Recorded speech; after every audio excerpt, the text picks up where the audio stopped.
Hi, my name's Steve Usher and welcome to the Experienced Designers podcast.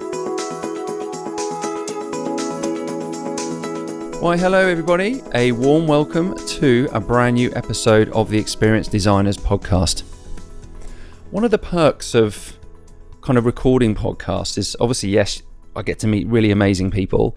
But also I get to kind of meet these kind of organizations as well.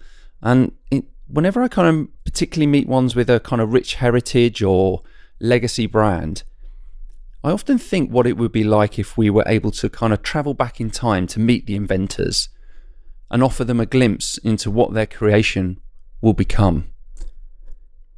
And I couldn't imagine for a moment that Ole Kirk Christiansen, a carpenter from Billund in Denmark, could even imagine the impact his creation would have on the world. Founded in 1932, it wasn't until 1934, with just 7 employees, that the company's name was formed under the Danish words for play well, which translates to leg godt.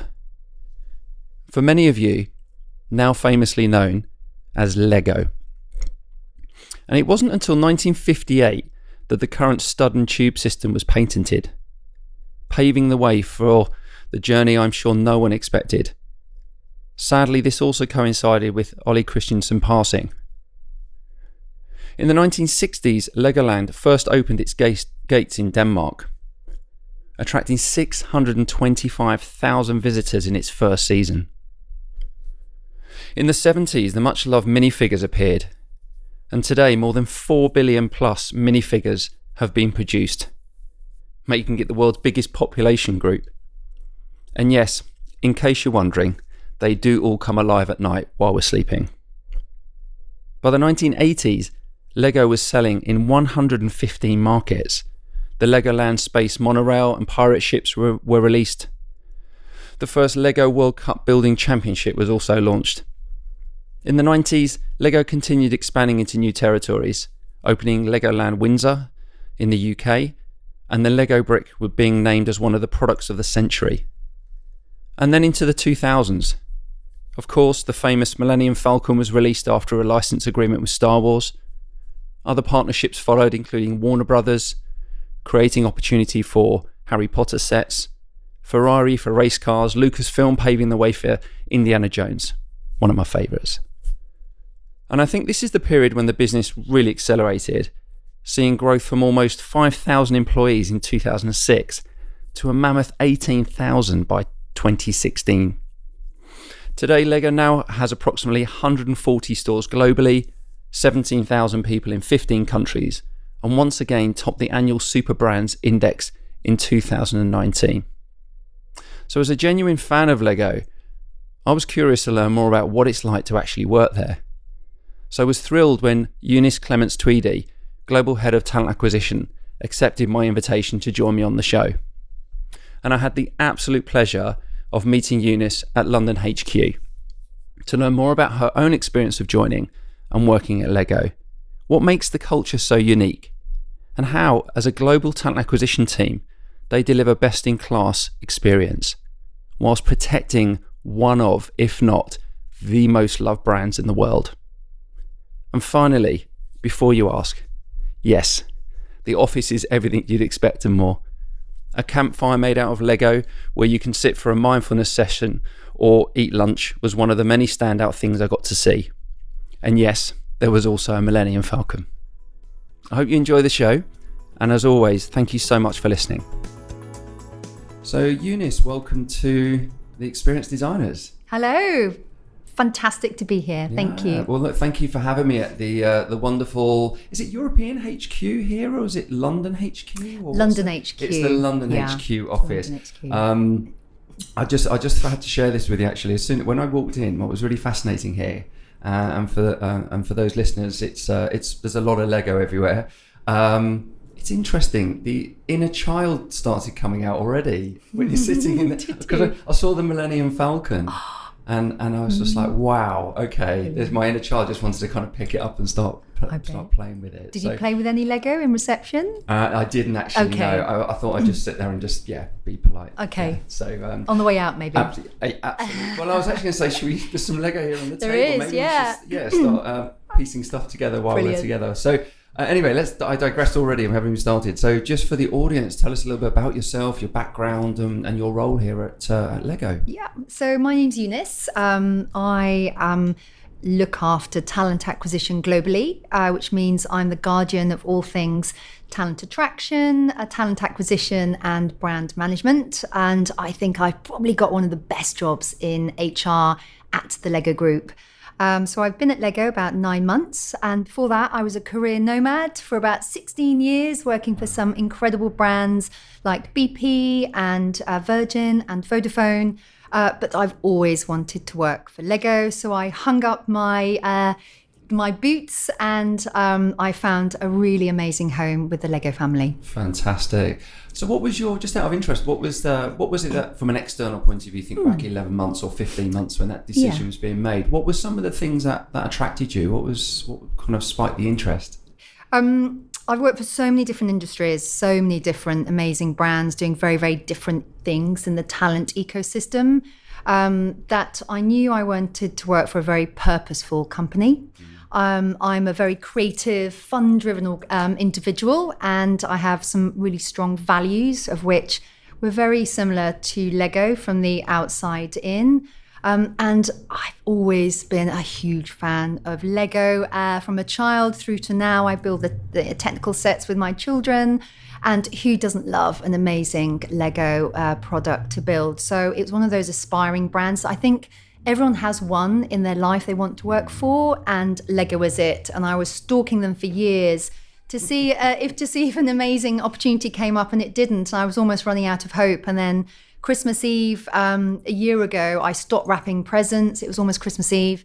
And I saw this amazing job advert and I applied for it. And just after Christmas, I started discussing the opportunity with Lego, and I joined a couple of months later. And I had the most incredible experience joining, which reinforced the purposeful reason why I wanted to join them. Yeah, so share us a little bit more insight into that. How was your journey into the business? What did they do that really kind of stood out or was kind of different? That's a great question. So I wrote quite an unusual cover letter. Hygiene, it's very hygienic applying to any organization. So it's always through, technology. But I wrote this really unusual cover letter, and it talked a little bit about what I think I could add to the Lego journey and what they were doing brilliantly and what they could really focus on. And I remember my husband saying very clearly, don't do it. They'll never phone you back. It's really off-putting. And I thought, no, because if they do phone me back, I know they're a very different kind of organization who is open to new ideas. And they did phone me back. And then my whole candidate experience was very high touch. I remember my now leader texting me, good luck for this. I had a very long panel interview, and hiring managers don't typically reach out to you as candidates before to say kind of good luck. And he'd connected in with me on LinkedIn as his leader had, which I thought was really unusual. And I had this very warm, personalized experience into Lego. And even when I had been offered the role, my Michael, who I work for now, sent me this handwritten note, 3 pages, just outlining how grateful he was that I'd chosen to join Lego, his hopes and dreams of our time together. And he sent me a Lego bus set to represent the start of our journey together. And this was all before day one. So my heart was captured. So when I hit the ground running when I joined the business, Lego had me from before day one, which is actually very, very difficult to do. It is. There's a real lesson in experience design right there, I think, because I think just listening to that, I think they touched a number of things. I think the experience was it unraveled over time. They obviously made it very personal, certainly with a hand. Who gets a handwritten letter these days? I know. So it's an interesting one. Why don't we start using faxes again? Because you would stand there on naturally. Yeah, of course. And then obviously there's the memorabilia. So that's kind of something that's tangible. Yeah, absolutely. Where's that sitting right now? I built it with my children before I joined, and it sits in our hallway. And interestingly enough, I been hiring some of my new team. And I did the same. I reached out to them. I actually FaceTimed them their offer, which they were a little bit unsure of, but we talk about it now. And I sent them each a bus set and just saying, look, we've got this incredible journey. I started it, but I need someone with me. And the bus represents all of us together going on the road, but that we've yet to build. So I wanted them to have that amazing, warm experience that I had. And I think it worked because they seemed pretty grateful for that. Yeah. Wonderful lesson there. Wonderful lesson for listeners for sure.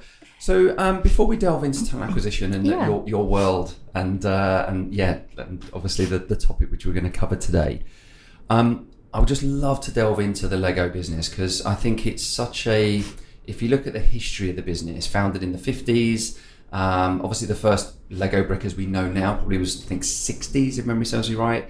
And then from there, it's just this legacy brand, which probably since the turn of 2000 onwards has just turned into a commercial giant. And so, but a kind of this sense of this foundation is maintained through that period, through that growth. So I just wanted to get that's my perception of it and how I've looked at the history of the business. But I'd just love to delve in a little bit about what your impressions have been, or what you can share. Yeah, of course. Obviously, stuff that's not too sensitive. Yeah. Just to give us a bit of what's the cultural part and the values, and just to give us a real kind of sense of that. Yeah, of course. So Lego's 88 years young. It's still incredibly owned by the Lego family through generation and generation. And you really feel the Lego family's presence in everything that we do. There's papers that the Lego family have written, and it sets almost the blueprint of our journey and our journey yet to come in terms of our direction to 2032, which will be our 100-year anniversary. So we know our strategy years ahead and the direction we want to play.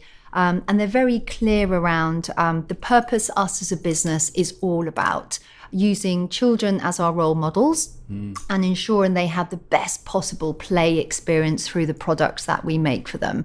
Yes. So children really are our everything, and that whole kind of purpose weaves into our operating model, our processes, how we think.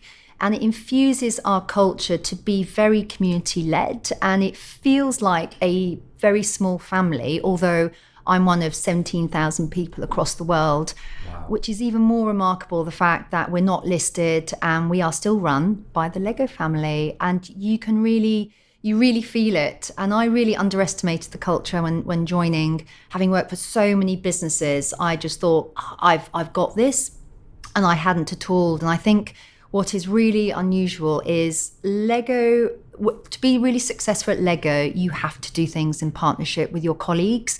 So it's not out front, it is shoulder to shoulder, it's hand in hand, and that's where you get the best kind of return in the role that you do and the value that you do. So our culture from the outside in looks really warm and colourful and fuzzy, and it is all of those things, but there is a very subtlety to the culture in getting it right. And I think if you can get it right, you can do incredible things here because you are hired with permission. And if you fight against it and try and make it your own culture, then you kind of bounce off against the cultural walls, and it sometimes doesn't play out.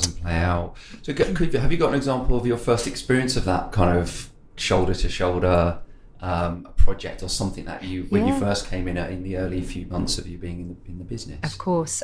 So I joined a global leadership team and who'd been established already a year, which is tricky in itself. And I work with a lot of the global heads in the region around their talent acquisition strategy and delivering what we need for the business. So it was very clear from the onset, it didn't matter what ideas that I had and what experience I had, unless I could really understand how to do things in the Lego kind of way and really understand with how my colleagues operated, I wouldn't really have success in moving forward. So I worked really hard to delve into those relationships and form some really stable anchors out in the regions globally. And then I overlaid it with my experience in terms of, I think this is what we need to do. But I couldn't have done it without spending some time forming those relationships and really understanding how things work here at Lego. And there is a certain Lego style to do that. Yeah. And it probably took me a little bit longer than I thought. But I think, pace isn't everything sometimes when you're trying to get things right. No, that's right. I noted some of the values here, just so correct me if I'm wrong. So I want to make sure. So imagination, creativity, fun, learning, and caring. Brilliant. Tell me a little bit about how those kind of play out, because I think lots of organisations talk about values, but actually embedding them and breathing them and living them. What's how are they connected? Have you got any examples you could share around that? And your observation is spot on. I've worked for many businesses where you have values on the wall, it's on people's laptops, and people talk about the values. And interestingly enough, at Lego, we don't talk about our values because we ensure that our behaviours and how we conduct ourselves and how we bring our best version to work infuses our values. So caring is probably actually one of my favourite ones. Here at Lego, there's loads of things that we do to care for the well-being of our employees.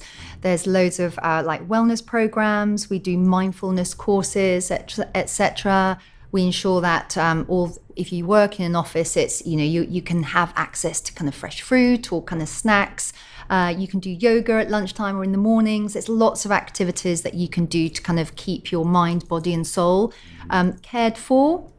And your leaders and those around you, they have very demonstrable caring traits that, as somebody working for someone else, you can feel straight away. So, for example, if you're having a one-to-one and you've got lots of stuff that you want to get through, it's not just about work. We typically start with a how are you doing? That caring side. And you can just see it in people's behaviours. And a lot of the other values kind of bubble up and they permeate in a lot of our processes, and you can feel it. So it's interesting. We rarely talk about our values, but they are there in everything that we do.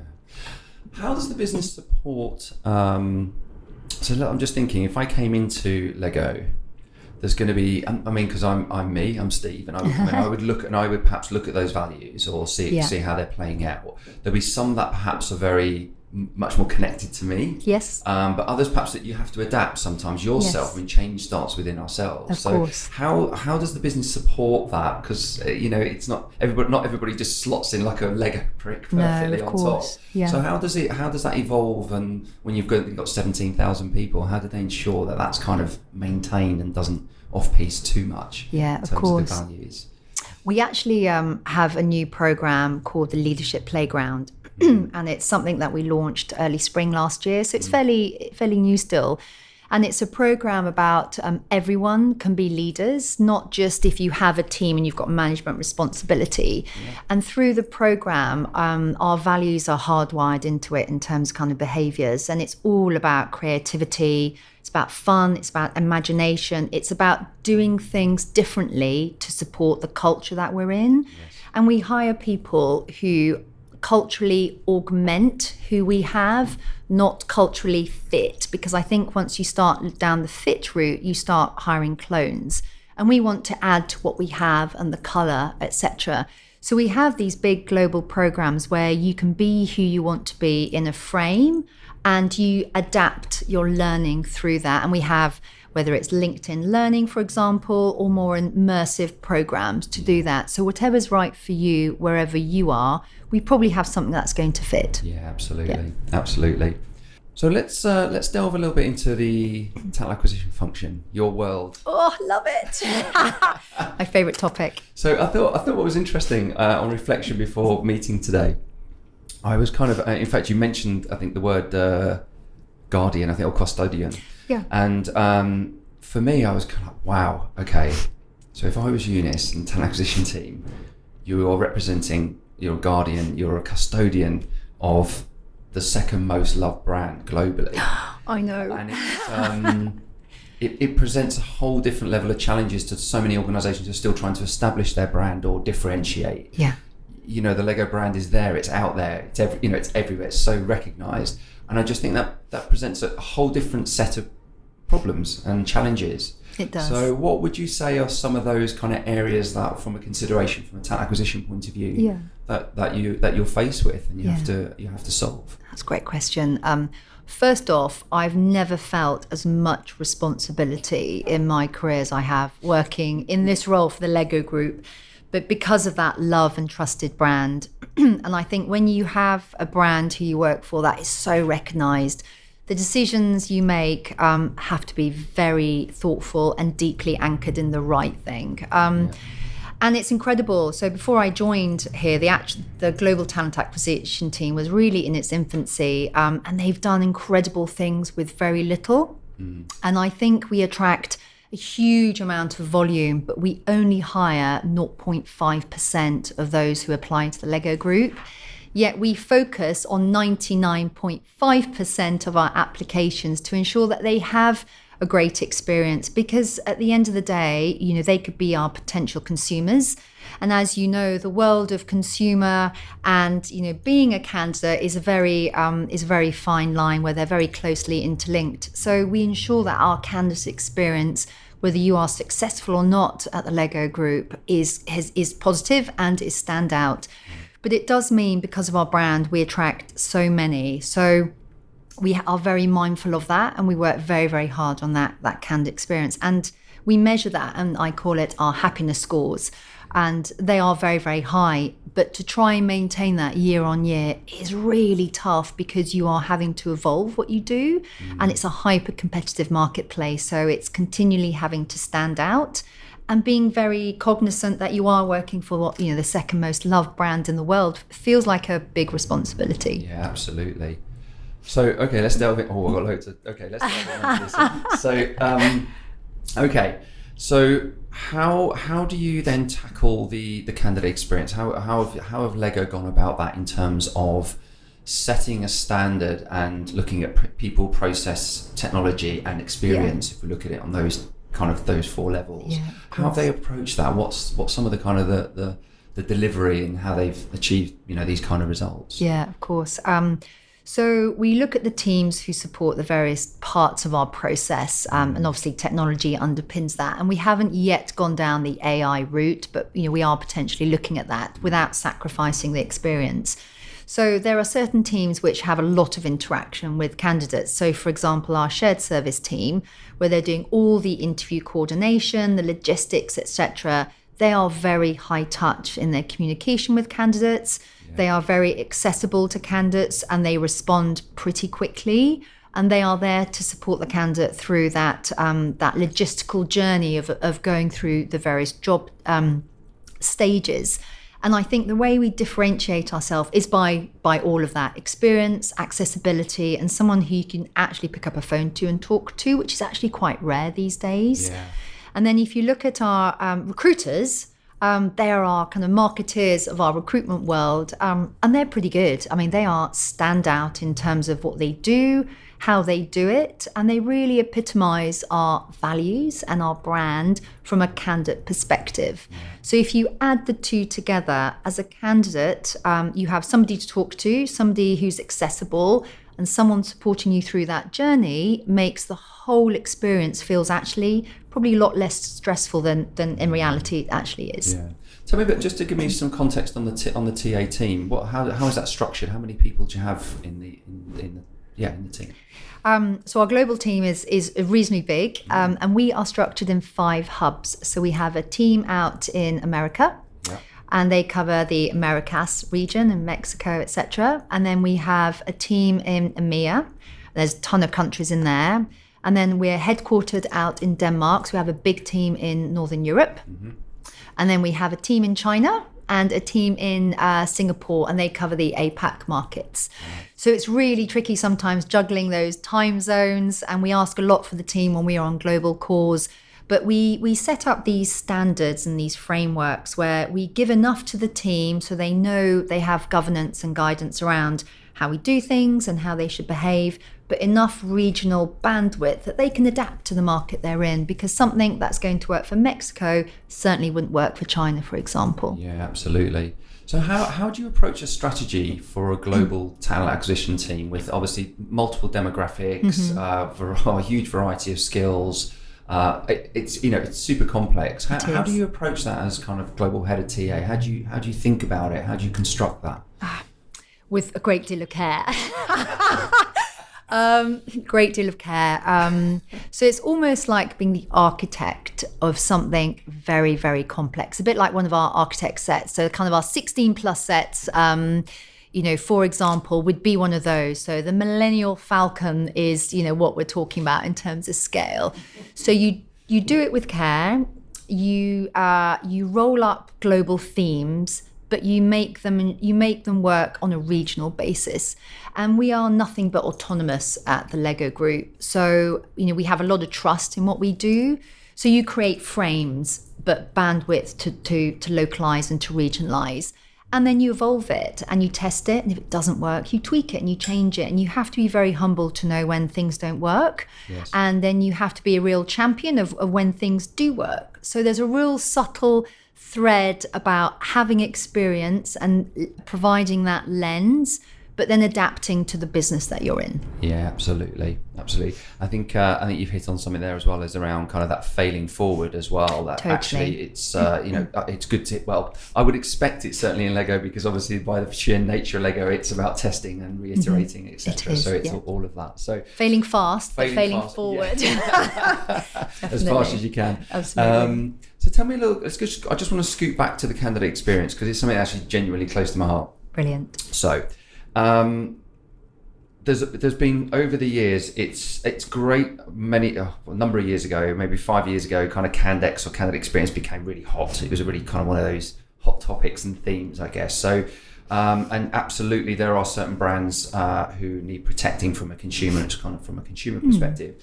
How, just to kind of, if on a practical level, how do Lego kind of measure the candidate experience, and how are they using that kind of insight to set benchmarks, but equally as well to learn and then look at that from a kind of next development program, or implementing new programs to improve? Yeah, that's a brilliant question. How do you do that? So because we are a consumer business, we're very lucky that we have experts that we can pull on. So we would work with our NPS team, who are our SMEs around this, to say, so we've had NPS scores for our candidates and our hiring managers and onboarding. So those are our 3 happiness scores that we track and measure. So we would work with them to say, what would be below target, for example? What should we be hitting? And if we were really to stretch ourselves, what would be outstanding? So they help us work the hygiene factors through in terms of numbers. Okay. And then we track it quarter on quarter by region. Yeah. And then we roll it up to global insights. And then we look at how we can adapt where we aren't perhaps, as high in one region than the other. So this goes back to providing a framework that we all work towards, but sometimes we have to tweak when some of the markets perhaps are struggling around hiring leader happiness, etc. And interestingly, this is the time of year where everyone looks at their KPIs from last year to set for next year. And, we are very fortunate that we are outstanding for our candidate experience year on year. And it's nothing to do with me. It's a complete testament of the team who work every day with those candidates. Yeah. I think what's interesting is I think there's been a bit of an obsession with candidate experience in those 2 words. And I think sometimes the narrative is a little bit too focused. It's candidate. We must please the candidate. But we all know that actually, if you look at what a candidate journey or a hiring journey looks like, is that the candidate isn't the only person involved here. It is the hiring manager. So I'm really pleased and super impressed that actually you do take the time to ensure that there's a happiness index for your hiring managers. Yes. And onboarding. Yeah. So it's and then obviously you see perception versus reality to see the impacts, to see how people are. The experience of onboarding is super important. I'll come to onboarding. Oh, brilliant. Hiring managers. What kind of work do you do with hiring managers? Because I genuinely had a conversation at lunch 2 days ago about hiring managers, and so. I think what's interesting is that there's this kind of we all assume hiring managers can interview effectively. Majority can't. It's not a natural thing. You know, as a recruiter, of course, it's a natural. You do it. It's a repetitive task, and you learn over time. How do you help your hiring managers with tools and education? Because also hiring managers come and go. Of course. And so sometimes initiatives that are implemented tend to be an initial push, but then a year down the line, maybe, 20% of managers may have moved around. You brought some new people in. Yeah.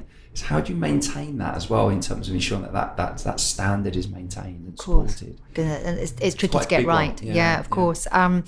So we have enough tools, but not too many and enough processes and not too many where we give them just enough, but the recruiters really are at their best in the space. So they have a pretty high touch service, the hiring leaders, and we ensure that recruiters haven't got overwhelmed with requisition or roles that they can't give them that high touch experience. So they have a bespoke recruiter. They are able to work with them super closely throughout the process.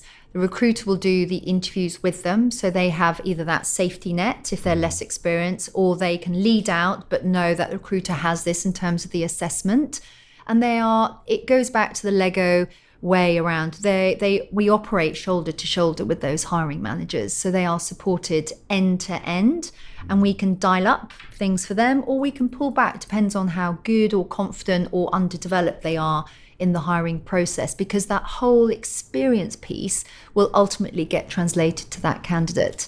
And that pull through piece is super important. So we don't over-index on tools actually, but they are very accessible to that recruiter, and we find that's what's key for us anyway here at Lego. It's really interesting. I think the learning here is high touch. High touch, and not too much of anything else. Absolutely, and committing to the resource to deliver that. I call it the Zen triangle. Oh, so what's that? Well, when you have kind of this perfect harmony between the hiring manager and recruiter, then it delivers a great experience to the candidate. So I just call it like a Zen triangle. Brilliant. Where if that's all working in sync, then the experience typically is of a very good standard. Brilliant. I might have to steal that. You can absolutely steal it. Brilliant. You can absolutely, it's yours. Okay, stolen. It's even on record as well. Perfect. So let's talk about onboarding. So Brilliant. how does Lego work around the connectivity between the hiring into onboarding? Yes. I'll be interested in how you knit that together, because I've worked and seen organisations where it tends to be viewed at quite well, very, very separately. But I'm certainly in the last couple of years, onboarding seems to be as a theme in the industry becoming hotter. There's more technology enabling the interactions. How have Lego approached onboarding? How do they do that? So they do it pretty well, and I haven't focused on this area in my time at Lego because I really haven't had to. And we can tell through the surveys, the scores. I've been onboarded, my new team have, and they do it well, so it feels seamless from that amazing moment where you are offered to 4, 6, 12 weeks later, hitting the ground running. But we do a couple of things really well. On your day one, your kit is here and it works. So you can be very practically up and running very, very quickly, which is not so much important for us as a business because we want you to do things, but candidates like to feel safe and they have a place and they have everything technology-wise connected. And we make sure that happens. And something we really do well at Lego is everyone has a brick buddy. So on day one, your brick buddy will reach out to you, and if you're virtual, have a virtual lunch. If they're in the office, have a face-to-face lunch. And they are the person you can ask all those random crazy questions that you are afraid to either ask your team buddy or your leader, and they will take you through probably your first couple of months at Lego, so you feel that you have someone. And then we do incredible onboarding plans, which typically take you to 90 days.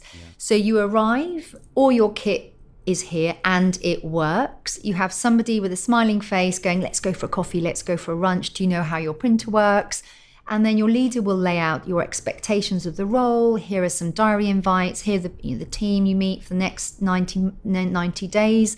And suddenly the fear of joining actually is translated to hitting the ground very, very quickly, and you get up and running so much faster. And we almost have you there and you're focused and you're ready to go without the distractions of a new role and everything that comes with it. Yeah, fantastic. So what does 2020 and the future look like for Lego? What's some of the initiatives or focus that you're working on? As a business? Yeah. There's so many things. We are looking at how we delight our consumers even more. And that's whether we, keep investing in our hero sets, the ones that everyone wants, or some of the new sets that we're very good at understanding trends in the marketplace and translating that very quickly into sets. So, for example, Stranger Things was pretty big last year. Central Perk was a set we brought out when Friends was kind of relaunched, and it kind of sold out very, very quickly. Wow. And we always invest in that side of the business. And there's very clear planning by that team to do that. And then if I bring things closer to home within my world or the broader talent piece, we're investing in technology. We're going through a massive technology upgrade, which will be transformational for the business, I think.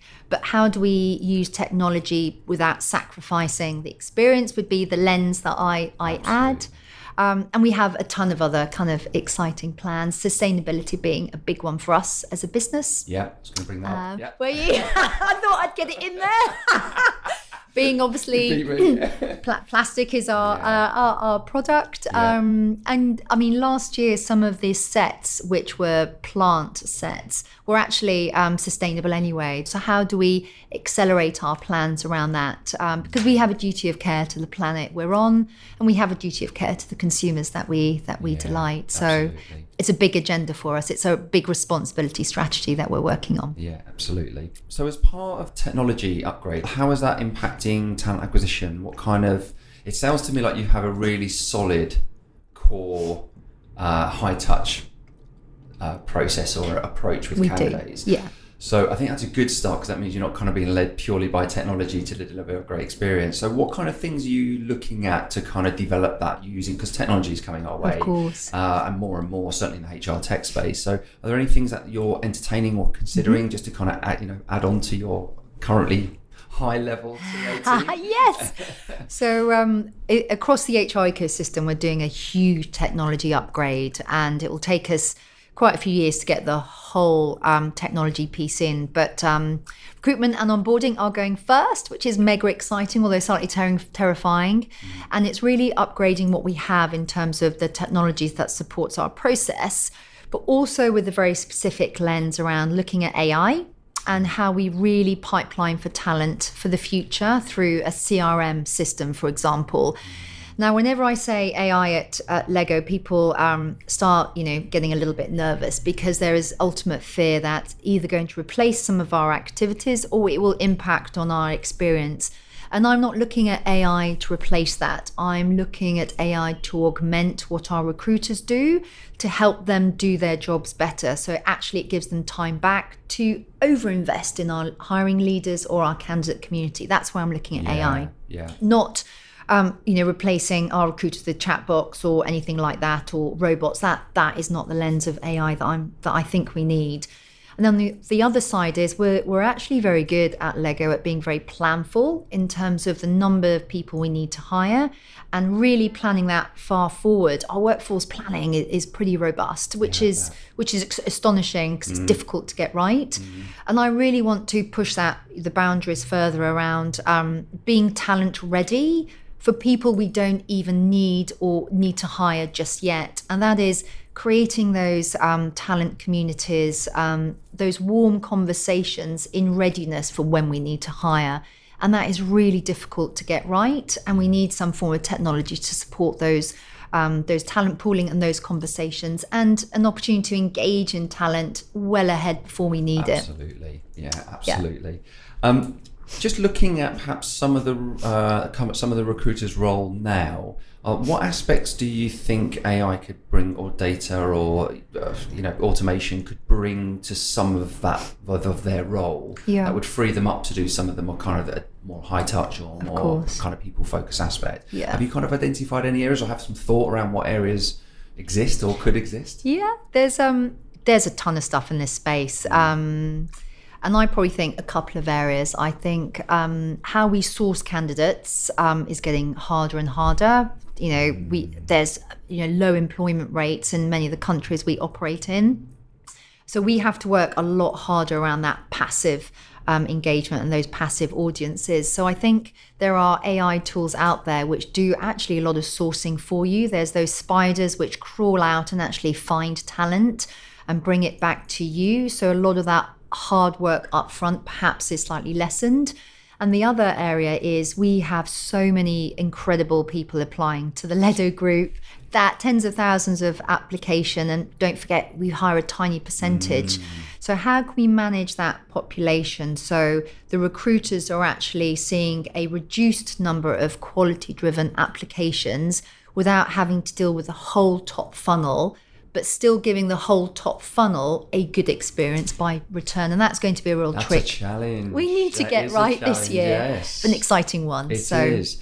How does it work with, say, GDPR or kind of putting them in some kind of funnel for future contact? Is that pretty fairly basic question? I just wanted to get my head around. Of course. Because obviously you've got different territories with different legalities. Yes. Adding to the complexity.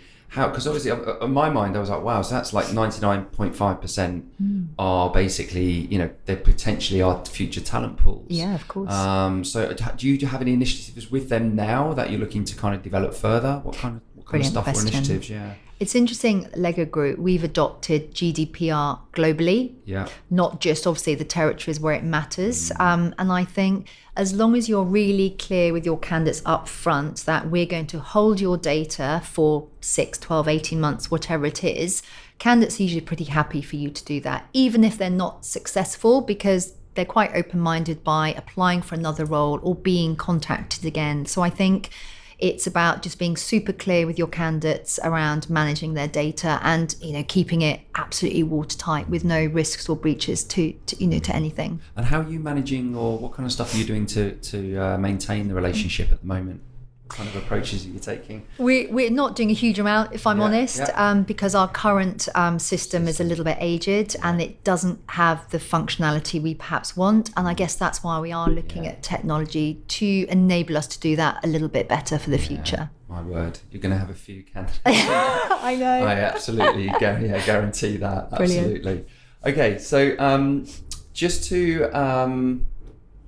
to move into our final area. Okay. So I have a surprise quickfire round for you. Okay. I'll do my best. So it's all Lego related. Okay. Okay.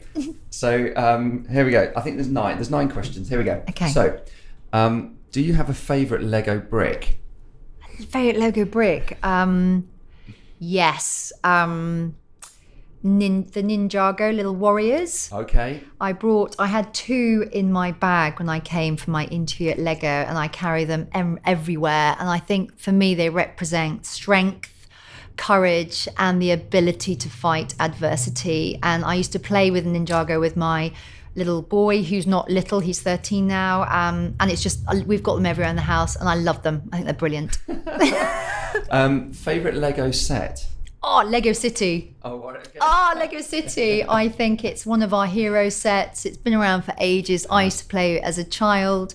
And I love the fact that here at Lego, we're very gender neutral with our sets. And I loved it. I thought I was going to be a policewoman at one point in my life, but that didn't turn out to be so.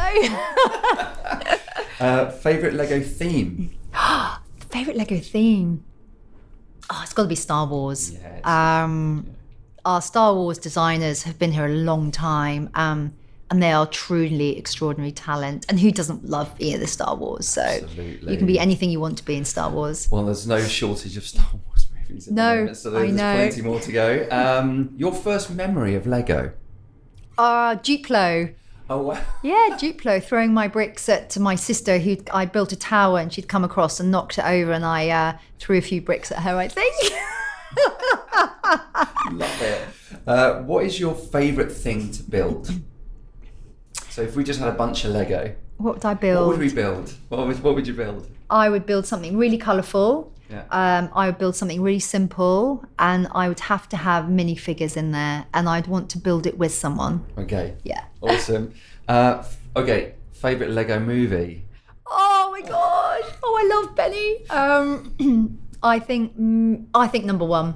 Yeah, number one. Because I think the first time for everything is usually the most special. Yes, agree. The second one was still good. Still very good. Yeah. You mentioned Ninja, but I'll throw another up. Your favourite figure? Actual favourite figure? Yeah. Any ones that stand out? There's too many. There's a unicorn figure. Have you ever seen that? No. Oh my God, so cute. With like a rainbow kind of horn. That's pretty cute. It's white. You must look it up. That's one of my favourite figures. I will. Okay, favourite Lego hairstyle? Because there's lots of them. There is lots. I would go for something colourful, ideally striped. Okay. Mine's the side sweep. Oh, is it? It's interesting because you have got a bit of a side sweep going on. Brilliant. And if you were to build a famous person out of Lego, who would it be? I would build, this may be controversial, Donald Trump, because there's only a couple of colours going on there and it's orange and yellow. Super easy. Super easy. Yeah. Brilliant. Thank you for that. Thank you. Well done. So on that note, Eunice, thank you so much for allowing me time at Lego today, and it's been so lovely to meet you. And thanks for giving us a glimpse into your world as global head of talent here at Lego. Thank you. It's been amazing fun. It's been awesome. Thank you. Thank you. Take care. Bye bye. And there you have it, another episode of the Experienced Designers podcast. Thank you so much to my guest Eunice. It was absolutely lovely to meet you. And as always, if you wish to connect with Eunice, I'll leave all of the normal links in the bio and notes on the website. If you like this episode, please like, share, rate, do whatever's possible. It really does go a long way to helping me really kind of accelerate the podcast and share it even further across the world. So thank you again to my guest, and until the next time, thank you for listening and see you soon.